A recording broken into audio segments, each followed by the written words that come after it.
حکومت کا رویہ بہت ہی معذرت خانہ ہے. میں بڑے افسوس سے یہ بات کہوں گا. شاہ محمود قریشی صاحب نے آج وہ جو وزرائے خارجہ ہیں یورپین یونین کے، ان سے جو گفتگو کی ہے، پاکستان کے اندر لوگ یا جو گروپس جو مختلف ڈیمانڈز کر رہے ہیں، اس کے حوالے سے آپ ان سے اس طرح معذرت خانہ انداز میں بات کریں. آپ یہ صفائی دینے کی کوشش کر رہے ہیں کہ ہم آپ کے سفیر کو واپس نہیں بھیجیں گے. آپ ان کو یہ کہنے کی کوشش کر رہے ہیں. یہ پاکستان کی جو ڈومیسٹک جو چیزیں ہیں ان کو آپ یورپین یونین کے سامنے اس طرح معذرت خانہ انداز میں رکھ رہے ہیں. آپ اتنے زیادہ کمزور ہیں کہ آپ ان کو صفائیاں دے رہے ہیں. وہی ہوا جو ایکسپیکٹڈ تھا، اور ہمیں پتہ چلا ہے کہ یورپین یونین کا پریشر تو پھر ہے اور ہمیں آج اس کا جواب دینا پڑ گیا. نمستے دوستو، جے ہند. ہندوستان اسپیشل میں آپ کا سواگت ہے. دوستو، پاکستان میں کٹر پنتھی اسلامک سنگٹھن تحریک لبیک کے آگے گھٹنے ٹیک چکی پاکستانی سرکار ان دنوں یورپین یونین کے کڑے رخ سے بہت پریشان ہے. یورپین یونین کی طرف سے آتے ہوئے دباؤ کو پاکستان جھیلنے میں اسمرتھ ہے، اور پاکستان نے یورپین یونین سے ہاتھ جوڑ کر گہار لگائی ہے کہ اسے ایک موقع اور دیا جائے. آپ کو پتہ ہے دوستو، یورپین یونین کی پارلیمنٹ نے پاکستان کے خلاف پرستاو پاس کر دیا ہے. اب پاکستان کو ہاتھوں پیروں کی پڑی ہوئی ہے. پاکستانی ودیش منتری شاہ محمود قریشی نے یورپین یونین سے معافی مانگتے ہوئے کہا ہے کہ پاکستانی سرکار کسی بھی اسلامک سنگٹھن کٹر پنتھی کے آگے نہیں جھکے گی. لیکن آپ کو پتہ ہے دوستو، یہ صرف کہنے کی باتیں ہیں. اندر سے یہ سنگٹھن پاکستان کے ساتھ ہی ہے. So guys, let's start this very interesting video. لیکن جو سب سے بڑی سٹوری ہے علینا، جی سر، جو آج ہم جہانگیر ترین صاحب کی وجہ سے اور وہ اس ڈومیسٹک ایشو سے وہ نہیں بات کر سکے، وہ پریشر ہے جو دنیا پاکستان پر اپنے مخصوص مفادات کو حاصل کرنے کے لیے. ایک تو ایشو ہے ناموس رسالت کے حوالے سے، اور اس میں ہمیں نظر آ رہا ہے کہ حکومت کا رویہ بہت ہی معذرت خانہ ہے. میں بڑے افسوس سے یہ بات کہوں گا. شاہ محمود قریشی صاحب نے آج وہ جو وزرائے خارجہ ہیں یورپین یونین کے، ان سے جو گفتگو کی ہے، اس میں انہوں نے ان کو جو ایڈریس کرتے ہوئے جو باتیں کہی ہیں، جو پاکستان کی ڈومیسٹک پولیٹکس ہے، اس کو سامنے رکھتے ہوئے ان کو یہ یقین دلانے کی کوشش کی ہے کہ جو لبیک کے جو احتجاج ہے، ان کے جو مطالبات ہیں، ہم اس کے سامنے ہم سر نہیں جھکائیں گے. تو میں وہ آپ کو جو شاہ محمود قریشی صاحب کی جو گفتگو ہے جو انہوں نے کی یورپین یونین کے وزرائے خارجہ کے ساتھ، جس میں وہ کہہ رہے ہیں کہ کوئی جتھا ہمیں ڈکٹیٹ نہیں کر سکتا. بھائی، یورپین یونین کون ہوتی ہے جس کو آپ پاکستان کے اندر لوگ یا جو گروپس جو مختلف ڈیمانڈز کر رہے ہیں، اس کے حوالے سے آپ ان سے اس طرح معذرت خانہ انداز میں بات کریں؟ فرما رہے ہیں شاہ محمود قریشی صاحب کہ میں آپ کو یہ یقین دلاتا ہوں کہ جو پاکستان کے اندر ریڈیکل گروپ ہیں وہ ہماری پالیسی کو ڈکٹیٹ نہیں کریں گے. یورپین یونین کو آپ یہ کیوں بات بتا رہے ہیں؟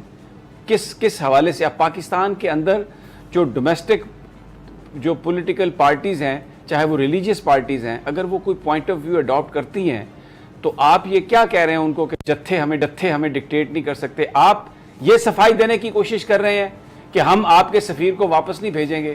آپ ان کو یہ کہنے کی کوشش کر رہے ہیں. یہ پاکستان کی جو ڈومیسٹک جو چیزیں ہیں ان کو آپ یورپین یونین کے سامنے اس طرح معذرت خانہ انداز میں رکھ رہے ہیں، اور آپ پورا پاکستان ڈیمانڈ کر رہا ہے اس بات کی. تو پورا پاکستان یہ کہتا ہے کہ ناموس رسالت پر کوئی کمپرومائز نہیں ہوگا. اور آپ ذرا اپنے گریبان میں جھانک کر دیکھیں.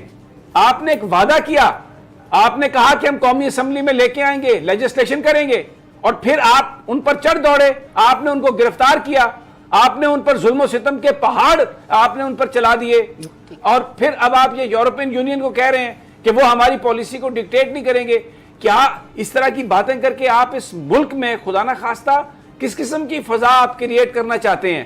آپ اتنے زیادہ کمزور ہیں کہ آپ ان کو صفائیاں دے رہے ہیں.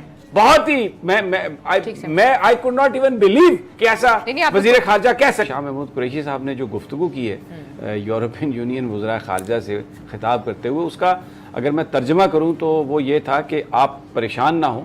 اگرچہ پاکستان میں یہ کہا گیا ہے کہ فرانس کے سفیر کو بھیجیں اور ایک قرارداد بھی آئی ہے، لیکن میں آپ کو یقین دلاتا ہوں کہ ہم ان کی بات بالکل نہیں مانیں گے، اور ہم آپ کے ساتھ اپنے تعلقات بہتر بنائیں گے. مجھے بڑا ہی افسوس ہوا کہ شاہ محمود قریشی بجائے ان لوگوں کو یورپین یونین کو لتاڑتے وہ اپنے جو ہمارے جو لوگ پاکستان کے اندر جو کوئی اس حوالے سے بات کر رہا ہے انہوں کو لتاڑنا شروع کر دیا، ان کو ریڈیکل قرار دے دیا، ان کو پتہ نہیں کیا انہوں نے کیا کچھ کہا، اور یہ حکومت کا اپنا وعدہ تھا کہ ہم لے کے آئیں گے قرارداد اور اس پر ہم بات کریں گے. بہت ہی افسوسناک یہ رویہ. اور وہی ہوا جو ایکسپیکٹڈ تھا، اور ہمیں پتہ چلا ہے کہ یورپین یونین کا پریشر تو پھر ہے، اور یہ فیل کرنا پڑتا ہے جب آپ کو ایک گروپ کولیکٹیولی پنش کرنے کی بات کرے. آپ کو یاد ہوگا کہ جو یورپین یونین نے تھوڑے ہفتے پہلے ایک ریزولوشن پاس کیا اور یہ کہا کہ پاکستان کے جو بلیسفیمی لاز ہیں وہ ان کا مس یوز کیا جا رہا ہے، اور یہ لاز جو ہیں جو ریلیجس سینسٹیوٹیز ہیں اس کو نہیں سمجھ پا رہے. تو جو یورپین پارلیمنٹ نے کہا ہمیں آج اس کا جواب دینا پڑ گیا. شاہ محمود قریشی جو ہیں انہوں نے یورپین یونین کے لا میکرز کو بتایا ہے کہ کوئی گروپ جو ہے وہ پاکستان کو ڈکٹیٹ نہیں کر سکتا، کوئی آرمڈ گروپ ان آرمڈ گروپ ہمیں ڈکٹیٹ نہیں کر سکتا. اور ٹی ایل پی کہہ سکتی ہے کہ دیکھیں یہ جو پاکستان کا فورن منسٹر ہے یہ یورپ کو جو ہے وہ یقین دہانیاں کرا رہا ہے. اور جو یورپین پارلیمنٹس جو فورن افیئرس کمیٹی ہے اس کو ایک ورچوئل ایڈریس میں شاہ محمود قریشی نے یہ بات کی ہے. بات یہی ہے کہ جب آپ باہر والوں کو جواب دینا پڑتا ہے، یورپین یونین کو، امریکنز کو، ویسٹرن نیشنز کو جواب دینا پڑتا ہے اسٹیٹ کو کہ بھائی آپ کیا جو ملیٹنٹ مائنڈ سیٹ کے لوگ ہیں ان کو کس طرح سپورٹ کر رہے ہیں، ان کے بارے میں کس طرح کا تھاٹ رکھتے ہیں، کیونکہ آپ نے تو ان کے کہنے پہ جو ایک ریزولوشن بھی پارلیمنٹ میں پاس کر دیا تھا، تو آپ کی کیا پوزیشن ہے اس حوالے سے. تو یہ ایک چیز مجھے سمجھ آ رہی ہے کہ شاہ محمود قریشی ہوں یا پاکستان کے پرائم منسٹر ہوں، ان کے لیے آئندہ آنے والے دنوں میں معاملات مزید بگڑ رہے ہیں.